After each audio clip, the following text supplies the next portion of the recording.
Earlier this year, the UK government announced the introduction of the Super Deduction for all qualifying business assets. This is essential knowledge for all UK Ltd companies, but especially those operating in capital-intensive industries such as construction. And what this means from a practical perspective is, for every £1 spent on qualifying capital equipment, around 25p can be claimed back as a tax offset.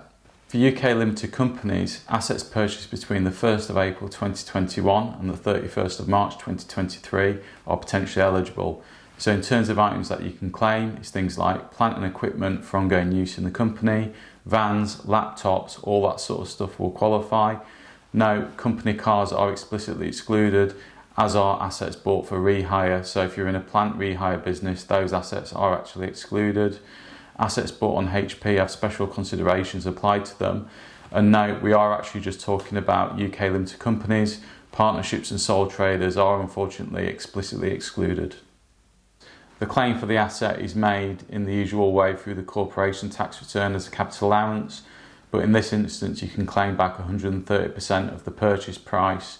So for example, if you bought an asset, say a piece of tooling for £2,000, you could potentially claim a reduction in your corporation tax bill of £500 for that.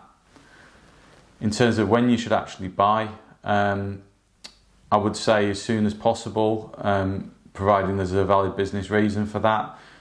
So for example, if your accounting period is the end of December each year and you're going to buy an asset anyway, you might want to make sure you do that before the end of the current accounting period. So for this year, 31st of December 2021, just so you get the benefit as soon as possible when you're due to pay your next corporation tax bill. So under that example, you'd be due to pay on the 1st of October 2022.